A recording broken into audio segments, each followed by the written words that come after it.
Hello everyone, welcome to exam forum के आज इस वीडियो में हम 2 फरवरी 2021 से करंट अफेयर्स के क्वेश्चन डिस्कस करेंगे। आज के इस वीडियो का जो पीडीएफ फाइल है आप हमारे टेलीग्राम चैनल से डाउनलोड कर सकते हैं, जिसका लिंक नीचे डिस्क्रिप्शन बॉक्स में दिया हुआ है, या आप टेलीग्राम पर जाकर डायरेक्ट एग्जाम फोरम के नाम से सर्च कर सकते हैं, जहाँ पर सारी पीडीएफ एक साथ अपलोडेड हैं। तो चलिए शुरू करते हैं अब आज का वीडियो। आज का पहला क्वेश्चन है, हाल ही में सैयद मुश्ताक अली ट्रॉफी 2021 को किस टीम ने जीत लिया है? तो हाल ही में सैयद मुश्ताक अली ट्रॉफी को जीत लिया है तमिलनाडु की टीम ने। तमिलनाडु की टीम ने फाइनल में हराया बड़ौदा की टीम को। सैयद मुश्ताक अली ट्रॉफी जो कि भारत की एक घरेलू क्रिकेट प्रतियोगिता है। अब आपको 5-6 क्रिकेट से संबंधित प्रतियोगिताओं के नाम याद रखने हैं जो कि अक्सर एग्जाम में पूछा जाता है, जैसे Irani cup, Ranji trophy, Duleep trophy, Deodhar trophy, Vijay Hazare trophy, Syed Mushtaq Ali trophy. ये सारी प्रतियोगिताएं भारत की घरेलू क्रिकेट प्रतियोगिताएं हैं। यहाँ से सीधा सीधा क्वेश्चन एग्जाम में पूछा जाता है कि रणजी ट्रॉफी या दलीप ट्रॉफी किस खेल से संबंधित हैं, तो उत्तर होगा क्रिकेट से संबंधित हैं। इसी प्रकार से आईपीएल भी एक क्रिकेट की प्रतियोगिता है जिसका फुल फॉर्म है इंडियन प्रीमियर लीग। आईपीएल 2020 को जीत लिया था मुंबई इंडियंस की टीम ने। मुंबई इंडियंस टीम की मालिक हैं नीता अंबानी।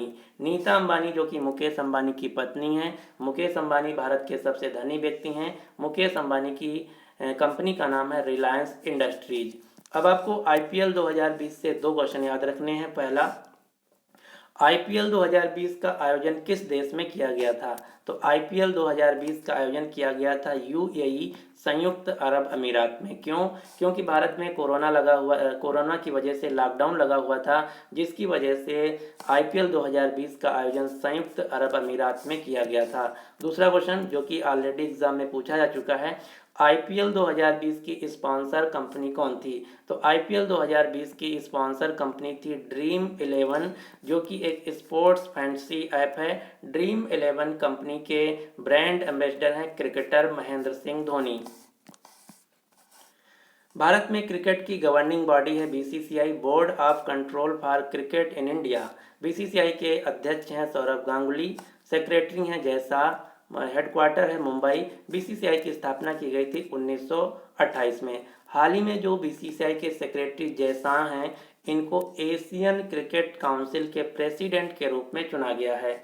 इसके अलावा जय शाह को हाल ही में अंतर्राष्ट्रीय क्रिकेट परिषद आईसीसी की बोर्ड बैठकों के लिए बीसीसीआई का आधिकारिक प्रतिनिधि भी चुना गया है। एशियन क्रिकेट काउंसिल जो कि एशिया महाद्वीप में सारे क्रिकेट मेंबर्स देशों की एक गवर्निंग बॉडी है। एशियन क्रिकेट काउंसिल का मुख्यालय श्रीलंका के कोलंबो शहर में। अगर बात की जाए अंतर्राष्ट्रीय स्तर पर, तो अंतर्राष्ट्रीय स्तर पर क्रिकेट की गवर्निंग बॉडी है ICC, international cricket council. ICC के चेयरपर्सन है ग्रेग बारकेले, सीईओ हैं मनु सानी, मुख्यालय है संयुक्त अरब अमीरात के दुबई शहर में। 2023 में होने वाला आईसीसी पुरुष विश्व कप का आयोजन किया जाएगा भारत में, जबकि इसके 4 साल बाद 2027 में इसका आयोजन किया जाएगा साउथ अफ्रीका, दक्षिण अफ्रीका में। अगला क्वेश्चन है, हाल ही में बजट 2021 पेश किया गया है। आपको बताना कि बजट 2021 कितने पिलर्स यानी कि स्तंभों पर आधारित है। पिलर्स का मतलब है जो हमारा बजट होगा, टोटल यानी कि पूरा जो फोकस होगा बजट का इन्हीं स्तंभों, इन्हीं पिलर्स, इन्हीं बिंदुओं के आसपास रहेगा। तो जो बजट 2021 है टोटल 6 बिंदुओं पर आधारित है। शायद ऑप्शन गलत है, कोई बात नहीं। जो बजट 2021 है टोटल 6 बिंदुओं पर आधारित है, 6 स्तंभों पर आधारित है। ये 6 स्तंभ कौन कौन से हैं? स्वास्थ्य एवं देखभाल, वित्त पूंजी एवं बुनियादी ढांचा, तीसरा है आकांक्षी भारत में समग्र विकास, चौथा है मानव संसाधन का विकास, पांचवा है नवाचार एवं अनुसंधान, छठा है न्यूनतम सरकार अधिकतम शासन यानी मिनिमम गवर्नमेंट तथा मैक्सिमम गवर्नेंस। ये हैं 6 बजट 2021 के पिलर्स। इन्हीं पिलर्स पे पूरा बजट आधारित है। जो बजट 2021 है, यह बजट के इतिहास में पहली बार पेपरलेस बजट पेश किया गया है वित्त मंत्री निर्मला सीतारमण के द्वारा। और बजट 2021 में ये भी बताया गया है कि वित्तीय वर्ष 2021 में भारत की जो अर्थव्यवस्था है, जीडीपी है, इसका जो ग्रोथ रेट है -7.7 रहेगा। ये क्वेश्चन मोस्ट इंपॉर्टेंट है, आपको याद रखना है। बजट 2021 के अनुसार भारत की जो अर्थव्यवस्था है, इसका ग्रोथ रेट नेगेटिव में 7.7 रहेगा। अगला क्वेश्चन है बजट 2021 में जनगणना 2021 के लिए कितने रुपए आवंटित किए गए हैं। ये क्वेश्चन मोस्ट इंपॉर्टेंट है। क्योंकि जनगणना इसी साल की जाएगी, तो ये क्वेश्चन जो है अगले 1 साल के लिए वैलिड है। तो जनगणना 2021 के लिए बजट में टोटल 3,726 करोड़ रुपए आवंटित किए गए हैं। तो इस क्वेश्चन का राइट आंसर है डी।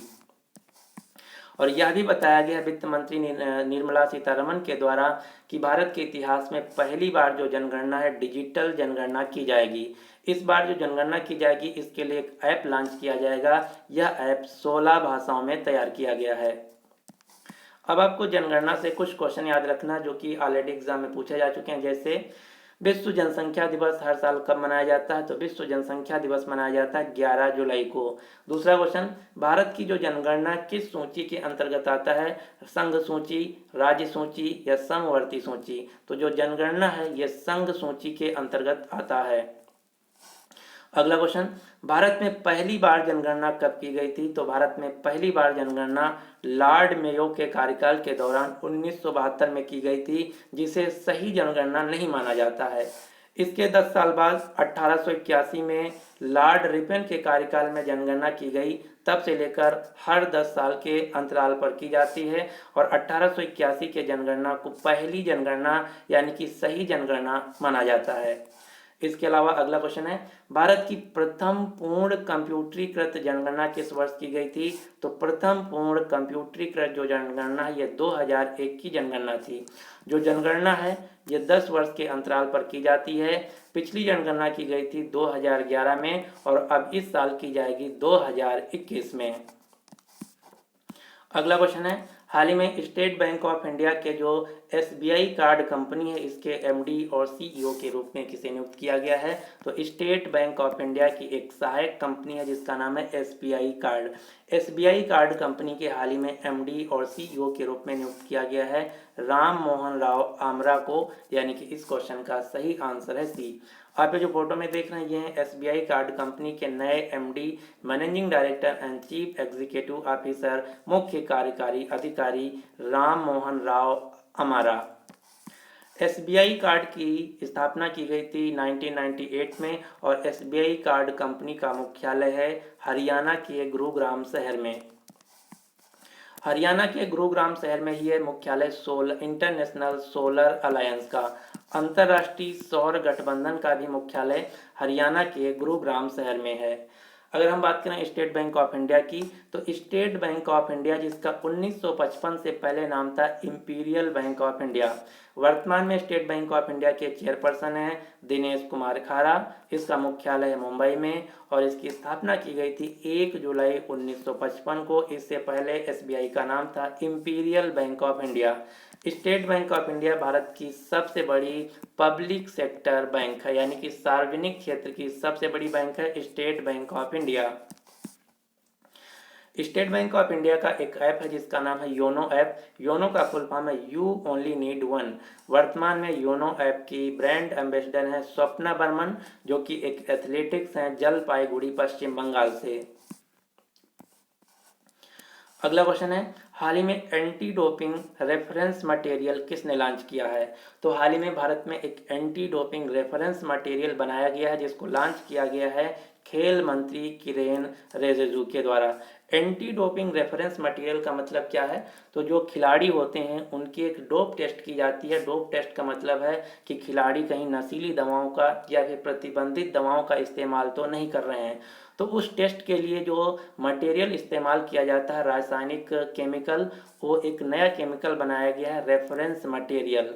तो इसको लॉन्च किया गया है किरण रिजिजू के द्वारा। ये जो रेफरेंस मटेरियल है गुवाहाटी के प्रयोगशाला में बनाया गया है। एंटी डोपिंग के क्षेत्र में रासायनिक परीक्षण में उपयोग के लिए एक महत्वपूर्ण सामग्री बनाई गई है, जिसको लॉन्च किया गया है केंद्रीय युवा और खेल मंत्री किरेन रिजिजू के द्वारा। हाल ही में किरेन रिजिजू को आयुष मंत्रालय का भी अतिरिक्त प्रभार दिया गया है, क्योंकि जो हमारे आयुष मंत्रालय के मंत्री थे उनका हाल ही में एक्सीडेंट हो गया था, जिसकी वजह से वो अस्पताल में एडमिट हैं। यहाँ पर बात की गई है एंटी डोपिंग। तो भारत में एंटी डोपिंग के लिए एक एजेंसी है जिसका नाम है नाडा, नेशनल एंटी डोपिंग एजेंसी, जिसके सीईओ हैं नवीन अग्रवाल, मुख्यालय है नई दिल्ली, और वर्तमान में नाडा के ब्रांड एम्बेसडर हैं एक्टर सुनील शेट्टी। नाडा का काम है कि भारत में जितने भी राष्ट्रीय स्तर के खिलाड़ी हैं कहीं नशीली दवाओं या प्रतिबंधित दवाओं का इस्तेमाल तो नहीं कर रहे हैं। अगर नाडा के द्वारा कोई भी खिलाड़ी नशीली दवाओं को इस्तेमाल करते हुए पाया जाता है तो उसको कुछ समय के लिए खेल से बैन कर दिया जाता है। इसी प्रकार से अंतर्राष्ट्रीय स्तर पर डोपिंग के लिए एजेंसी है वाडा, वर्ल्ड एंटी डोपिंग एजेंसी, जिसका मुख्यालय है कनाडा के मॉन्ट्रियल शहर में। अगला क्वेश्चन है, हाल ही में आयुष्मान भारत योजना के नए सीईओ के रूप में किसे नियुक्त किया गया है? तो हाल ही में आयुष्मान भारत योजना के नए चीफ एग्जीक्यूटिव ऑफिसर के रूप में नियुक्त किया गया है RS शर्मा को, यानी कि इस क्वेश्चन का सही आंसर है ए। आप ये जो फोटो में देख रहे हैं ये हैं एक वरिष्ठ retired IAS officer RS Sharma. इन्हीं को आयुष्मान भारत कंपनी योजना के सीईओ के रूप में नियुक्त किया गया है। हाल ही में RS शर्मा को कोविड-19 वैक्सीन के प्रशासन के लिए गठित समिति का अध्यक्ष भी नियुक्त किया गया था। जो आयुष्मान भारत योजना है यहाँ से RRB NTPC के एग्जाम में अभी तक 3 बार क्वेश्चन पूछा जा चुका है। आयुष्मान भारत योजना को प्रधानमंत्री जन आरोग्य योजना भी कहा जाता है। आयुष्मान भारत योजना को 2018 में झारखंड के रांची शहर से प्रधानमंत्री मोदी जी के द्वारा लॉन्च किया गया था, और आयुष्मान भारत योजना की नोडल एजेंसी है, यानी कि जिस एजेंसी के द्वारा ये योजना चलाई जा रही है उस कंपनी का नाम है राष्ट्रीय स्वास्थ्य प्राधिकरण। राष्ट्रीय स्वास्थ्य प्राधिकरण के द्वारा आयुष्मान भारत योजना चलाई जा रही है, जिसको लॉन्च किया गया था प्रधानमंत्री मोदी जी के द्वारा झारखंड के रांची शहर से।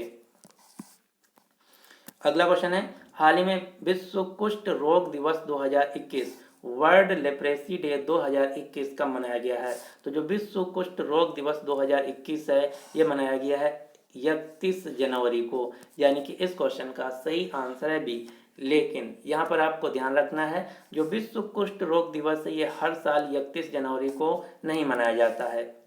यह हर साल जनवरी महीना के अंतिम रविवार को मनाया जाता है, जो कि इस साल अंतिम रविवार था 31 जनवरी को। तो आपको याद रखना है विश्व कुष्ठ रोग दिवस वर्ल्ड लेप्रेसी डे हर साल मनाया जाता है जनवरी महीने के अंतिम रविवार को, जो कि इस साल था 31 जनवरी को। जो इस साल विश्व कुष्ठ रोग दिवस मनाया गया इसका थीम था, विषय था beat leprosy, and stigma and advocate for mental wellbeing, क्योंकि जिस व्यक्ति के कुष्ठ रोग होता है उसको सामाजिक पहले बहिष्कार भी कर दिया जाता था, जिसके लिए यहाँ पर वर्ड यूज किया गया एंड स्टिग्मा। जो धब्बा है समाज के लिए इसको भी समाप्त करना है, साथ ही साथ जो कुष्ठ रोग है इसको भी अपने समाज से खत्म करना है। ये जो दिवस है मोस्ट इम्पॉर्टेंट है, क्योंकि जो इसका इतिहास है महत्वपूर्ण है। इस दिन की शुरुआत 1954 में फ्रांस के समाज सेवी और लेखक राउल फोलरो के द्वारा महात्मा गांधी जी को श्रद्धांजलि के रूप में समर्पित किया गया था। क्योंकि जो महात्मा गांधी जी थे ये कुष्ठ रोग से जो पीड़ित व्यक्ति थे उनकी सहायता करते थे, इसीलिए ये दिवस जो है महात्मा गांधी जी को समर्पित है। अगला क्वेश्चन है, हाल ही में रिजर्व बैंक ऑफ इंडिया ने किस राज्य में स्थित शिवम सहकारी बैंक का लाइसेंस रद्द कर दिया है? तो हाल ही में शिवम सहकारी बैंक जो कि कोल्हापुर की एक सहकारी बैंक है, कोल्हापुर जो कि महाराष्ट्र राज्य का एक शहर है, यहाँ पर स्थित शिवम सहकारी बैंक का जो लाइसेंस था इसको RBI के द्वारा रद्द कर दिया गया है। क्योंकि जो शिवम सहकारी बैंक है इसके पास अपने कस्टमर्स के लिए जो जमा पैसा था उस जमा पैसा को देने के लिए कोई भी धनराशि पूंजी नहीं बची थी। इसकी वजह से शिवम सहकारी बैंक का जो लाइसेंस है आरबीआई के द्वारा रद्द कर दिया गया है, जो कि महाराष्ट्र राज्य के कोल्हापुर स्थित यह बैंक थी। रिजर्व बैंक ऑफ इंडिया के वर्तमान में गवर्नर हैं शक्तिकांत दास, जिसकी स्थापना की गई थी 1 अप्रैल 1935 को। कहाँ पर? कोलकाता शहर में। वर्तमान में रिजर्व बैंक ऑफ इंडिया का मुख्यालय है मुंबई में, इसीलिए मुंबई को भारत की फाइनेंशियल कैपिटल यानी कि वित्तीय राजधानी के नाम से भी जाना जाता है। अब आपको आरबीआई से 2-3 क्वेश्चन याद रखने हैं जो कि अक्सर एग्जाम में पूछे जाते हैं। जैसे भारतीय रिजर्व बैंक यानी आरबीआई के पहले गवर्नर कौन थे? तो आरबीआई के पहले गवर्नर थे, फर्स्ट गवर्नर थे ब्रिटिश बैंकर सर ओसबर्न स्मिथ। लेकिन अगर क्वेश्चन पूछा जाए कि पहले भारतीय गवर्नर कौन थे, तो आरबीआई के पहले इंडियन गवर्नर थे सीडी देशमुख। अगला क्वेश्चन है कि आरबीआई का राष्ट्रीयकरण कब हुआ था? तो आरबीआई का नेशनलाइजेशन हुआ था 1 जनवरी 1949 को। आरबीआई की स्थापना कब हुई थी? तो आरबीआई की स्थापना हुई थी 1 अप्रैल 1935 को। कहाँ पर? कोलकाता शहर में। किसकी सिफारिश पर? तो आरबीआई की स्थापना की गई थी हिल्टन यंग कमीशन के सिफारिश पर। हिल्टन यंग जो कि एक ब्रिटिशर थे। अगला क्वेश्चन है, हाल ही में नोबेल शांति पुरस्कार 2021 के लिए किसे नॉमिनेट किया गया है? तो नोबेल पुरस्कार जो कि हर साल नवंबर महीने में दिया जाता है, इसके लिए 2021 नवंबर में दिए जाने वाले शांति पुरस्कार के लिए 4 लोगों को नॉमिनेट किया गया है। यानी कि जो फाइनल सिलेक्शन होगा इन्हीं 4 में से होगा। ये 4 व्यक्ति कौन कौन से हैं? जेरेड कुशनर, एवी बेरकोविच, ग्रेटा थनबर्ग तथा एलेक्सी नवेली। अब इनके बारे में हम जान लेते हैं। जेरेड कुशनर जो कि अमेरिका के पूर्व राष्ट्रपति डोनाल्ड ट्रंप के दामाद हैं, और एवी बेरेकोविच जो कि व्हाइट हाउस के वरिष्ठ सलाहकार हैं। इनको क्यों नॉमिनेट किया गया है? कि ये 2 ऐसे व्यक्ति हैं जिन्होंने इजराइल और अरब देशों में दोस्ती कराने के लिए एक महत्वपूर्ण काम किया है।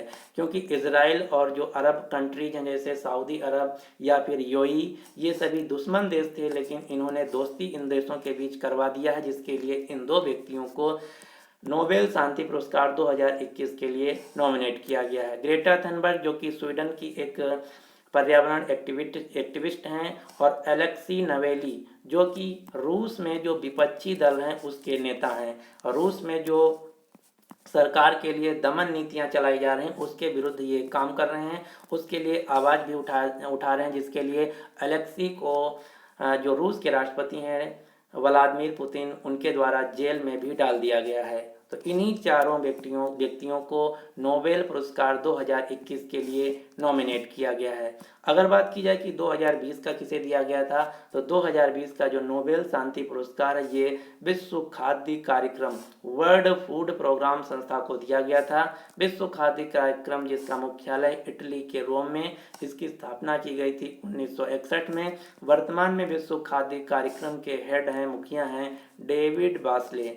ये क्वेश्चन ऑलरेडी आरआरबी एनटीपीसी के एग्जाम में पूछा जा चुका है। अब थोड़ा सा हम जान लेते हैं नोबेल प्राइज के बारे में। नोबेल प्राइज जो कि नोबेल फाउंडेशन के द्वारा, जो कि एक स्वीडन की फाउंडेशन के द्वारा दिया जाता है, किसके नाम पर? तो ये दिया जाता है अल्फ्रेड नोबेल के नाम पर, जिन्होंने डायनामाइट की खोज की थी। इसकी शुरुआत की गई थी 1906 में। जो नोबेल पुरस्कार है टोटल 6 फील्ड में दिया जाता है। ये 6 फील्ड कौन कौन से हैं? शांति, साहित्य, भौतिक विज्ञान, रसायन विज्ञान, चिकित्सा विज्ञान तथा अर्थशास्त्र के क्षेत्र में दिया जाता है। जो नोबेल पुरस्कार है इसे दुनिया का सबसे बड़ा पुरस्कार यानी कि सर्वोच्च पुरस्कार माना जाता है। अगर बात की जाए कि अभी तक भारत में कितने लोगों को नोबेल पुरस्कार मिल चुका है, तो टोटल 5 भारतीयों को नोबेल पुरस्कार मिल चुका है। ये 5 भारतीय कौन कौन से हैं? रविंद्रनाथ टैगोर, जिनको सबसे पहले भारत में 1913 में साहित्य के क्षेत्र में दिया गया था। रविंद्रनाथ टैगोर नोबेल पुरस्कार जीतने वाले पहले भारतीय थे। दूसरे भारतीय हैं भौतिक वैज्ञानिक चंद्रशेखर वेंकट रमन, जिन्होंने सीवी रमन इफेक्ट की खोज की थी। तीसरे व्यक्ति हैं मदर टेरेसा, जिनको शांति के क्षेत्र में दिया गया था, और अमर्त्य सेन को अर्थशास्त्र के क्षेत्र में दिया गया था। 2014 में शांति के क्षेत्र में कैलाश सत्यार्थी को दिया गया था। ये टोटल वो व्यक्ति हैं जो कि मूल रूप से, यानी कि जिस समय इनको ये पुरस्कार दिया गया था, इनके पास इंडियन सिटीजनशिप थी, भारतीय नागरिक थे। इसके अलावा 5-6 और व्यक्ति हैं, वो भी भारतीय मूल के हैं, ना कि भारतीय व्यक्ति हैं, जिनको नोबेल पुरस्कार दिया गया है। अगला क्वेश्चन है, बजट 2021 में कितने एकलव्य स्कूल खोलने का प्रावधान किया गया है। एकलव्य स्कूल जो कि आदिवासी क्षेत्र में खोले जाते हैं, तो टोटल 758 स्कूल खोले जाएंगे बजट 2021 के अनुसार भारत में। एकलव्य स्कूल जो कि आदिवासी इलाके में आदिवासी समुदाय के लिए खोले जाते हैं। इसके अलावा बजट 2021 में यह भी बताया गया कि 100 नए सैनिक स्कूल खोले जाएंगे। केंद्रीय विश्वविद्यालय, एक सेंट्रल यूनिवर्सिटी खोला जाएगा लद्दाख के लेह में। इसके अलावा बजट 2021 में यह भी बताया गया है कि कोविड-19 टीका के लिए 35,000 करोड़ रुपए आवंटित किए गए हैं। इसके अलावा बजट में यह भी बताया गया है कि 1 लाख से अधिक आबादी वाले भारत के 42 शहरी केंद्रों में वायु प्रदूषण की बढ़ती हुई समस्या से निपटने के लिए 2,217 करोड़ रुपए आवंटित किए गए हैं। ये सारे फैक्ट आपको बजट 2021 से याद रखने हैं। ये था आज का हमारा करंट अफेयर्स का वीडियो। अब आपके लिए क्वेश्चन, जो कि आज का जो क्वेश्चन है जीके से रिलेटेड है। भारत की सबसे लंबी नदी कौन है। तो इस क्वेश्चन का जो राइट आंसर है आपको नीचे डिटेल में देना होगा। अगर आपको वीडियो पसंद आता है तो प्लीज़ इस वीडियो को लाइक कीजिए तथा अपने सभी दोस्तों के साथ इस वीडियो को शेयर कीजिए। So finally, thanks for watching exam forum.